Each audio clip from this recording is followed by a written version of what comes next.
Mes chers élèves, bonsoir. Bienvenue.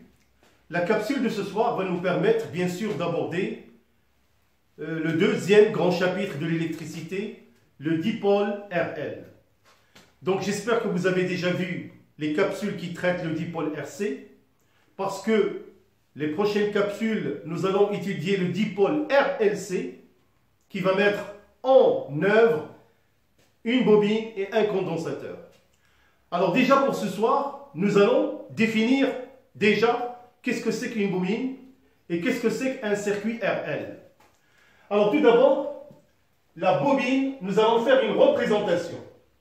Alors comme vous pouvez le voir, alors une bobine, c'est un dipôle électrique formé par un fil de cuivre sous forme de spire. Alors, ce que vous voyez sur la figure ici, c'est un fil de cuivre qui est enroulé sous forme de spire. Alors, ces spires, bien sûr, caractérisent chaque bobine selon leur nombre et la longueur de la bobine. Alors, une bobine, elle est caractérisée par les paramètres grand L, petit r. Bien sûr, nous allons voir que grand L, c'est l'inductance de la bobine, et petit r, c'est la résistance interne. Alors, la tension électrique en convention récepteur, c'est-à-dire là, vous remarquez qu'il y a le passage d'un courant qui rentre dans la bobine. Alors, le circuit, le reste du circuit où il y a le générateur n'est pas représenté. Donc, faites appel à votre imagination. Le courant, alors de sens positif dans le sens conventionnel, il entre dans la bobine. Alors il y a une tension qui va naître aux bornes de la bobine, qu'on appelle UL. Alors, en convention récepteur, la tension aux bornes de la bobine est égale RI plus LDI sur DT. Tel que petit r, c'est la résistance de la bobine exprimée en ohms. Grand L, c'est l'inductance en Henry, représentée par la lettre H. Alors nous allons voir maintenant de quoi vraiment est caractérisée cette bobine, selon les paramètres que nous avons déjà cités, à savoir l'inductance L et sa résistance interne petit r. Alors, tout d'abord,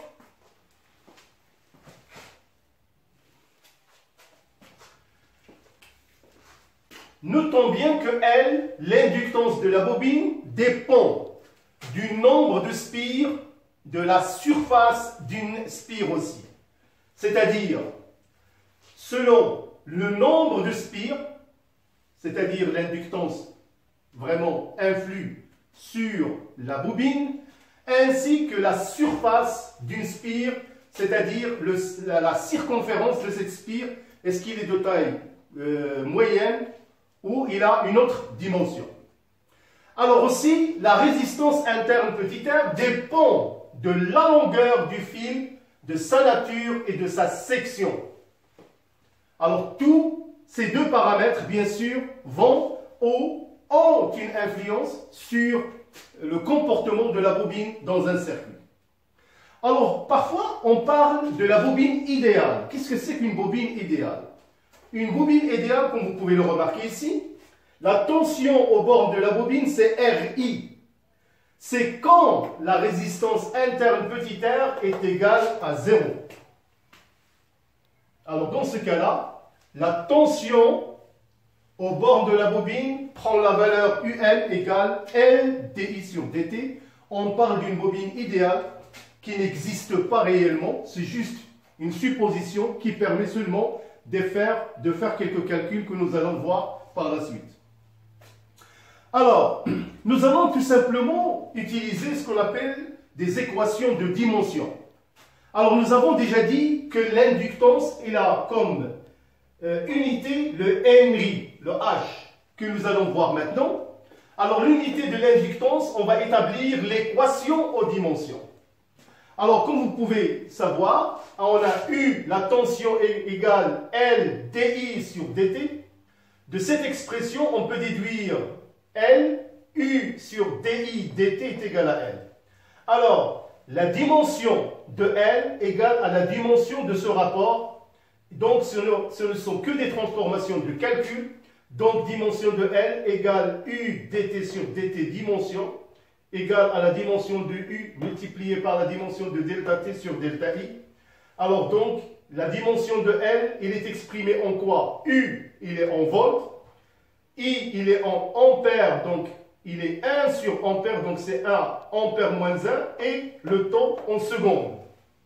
Donc, qu'est-ce que c'est qu'un Henry? C'est 1 volt par ampère multiplié par une seconde.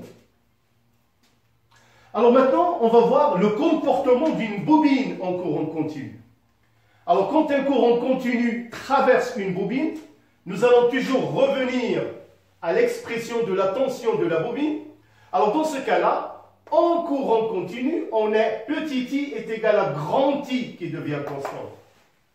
Et selon l'expression de la tension de UL, RI plus L DI sur DT, puisque I est une constante, donc DI sur DT, la dérivée d'une constante, est nulle, égale à 0. Alors, dans ce cas-là, la tension au bord de la bobine en courant continu égale RI. Alors, qu'est-ce qu'on peut déduire? On peut déduire tout simplement, dans ce cas, la bobine se comporte comme un conducteur ohmique de résistance petit r.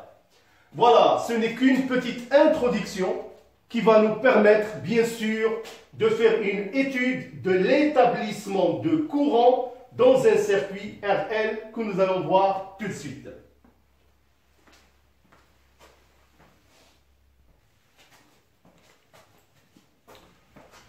Alors, nous allons voir l'établissement de courant dans un circuit RL. Alors là, voilà une représentation du circuit RL. Il est composé d'un générateur de tension E. Alors, d'un interrupteur fermé, une bobine de résistance petit r et d'inductance grand L, et un conducteur ohmique de résistance grand R. Alors, comme vous pouvez le remarquer, dans le sens conventionnel, le sens récepteur, les tensions UL et UR ont le sens contraire de l'intensité du courant. Alors, nous allons établir l'équation différentielle vérifiée par l'intensité du courant. Bien sûr, nous allons étudier les lois d'Eymans. On a UR plus UL est égal à E. Alors, vous savez déjà la loi d'Ohm, UR égale RI. La tension au bord de la bobine, RI plus L DI sur DT. Alors, ces expressions, je vais les remplacer dans cette équation. Alors, pour trouver, bien sûr, à la fin, I plus L, R plus petit r, facteur de DI sur DT est égal à E sur grand R plus petit r, c'est l'équation différentielle. Donc vous êtes censé vraiment connaître ces étapes, je ne dirais pas par cœur, mais savoir les réaliser. Alors la solution de l'équation numéro 1 s'écrit normalement I de T est égal à E sur R plus petit r, facteur de 1 moins exponentielle T sur τ. Alors, ce que nous allons faire maintenant, ce sont des questions du baccalauréat. En général, on vous donne I de T est égal à A exponentielle moins T sur τ plus B. Et c'est à vous de déterminer les paramètres A, B et τ. C'est ce que nous allons faire. Alors, tout d'abord, on sait que I de T est égal à A exponentielle moins T sur τ plus B. Alors, cette expression-là, je vais la remplacer tout simplement dans l'équation différentielle numéro 1. Alors là, j'ai une dérivée à effectuer, c'est ce que j'ai fait ici. DI sur DT est égal moins A sur τ exponentielle moins T sur τ. Alors, une fois cette dérivée effectuée, on remplace dans l'équation numéro 1. Alors, on trouve I plus L sur R plus petit r DI sur DT égale à E sur R plus petit r. Alors, j'ai remplacé, donc il suffit de remplacer les expressions que vous avez. Alors, pour trouver cette expression en factorisant par A exponentielle moins T sur τ, facteur de 1 moins L sur R plus petit r multiplié par 1 sur τ, plus B égale E sur R plus petit r. Alors, ce qui est très important, c'est comment je vais déterminer maintenant A, B et τ.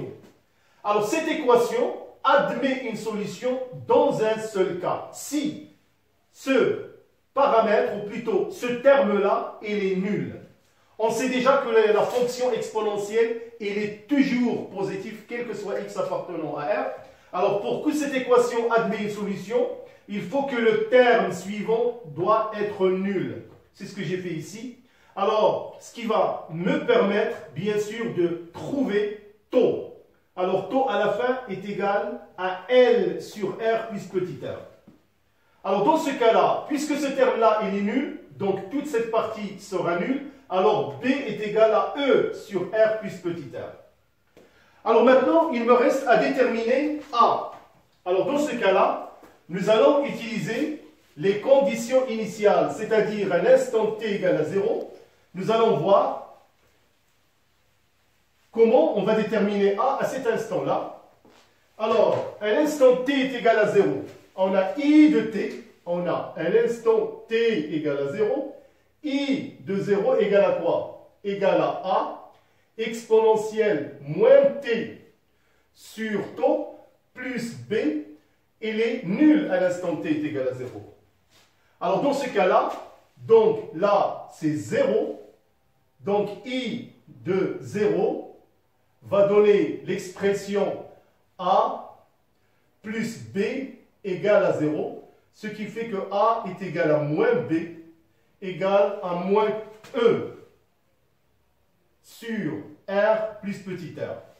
Alors, on va trouver avec les paramètres que ce soit taux égale L sur grand R plus petit r, B est égal à E sur R plus petit r, et A qui est égal à moins E sur R plus petit r.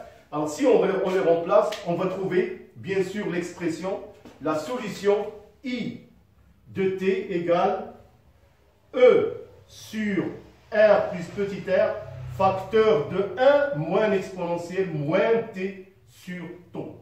Donc, vous êtes censé vraiment connaître ce raisonnement pour les équations différentielles du circuit Rn. Alors voilà mes chers élèves, donc je vais me contenter de cette partie-là. La seconde capsule, nous allons bien sûr tracer I de t en fonction du temps et nous allons faire quelques interprétations et établir d'autres relations. Voilà, je vous remercie de votre attention. À bientôt.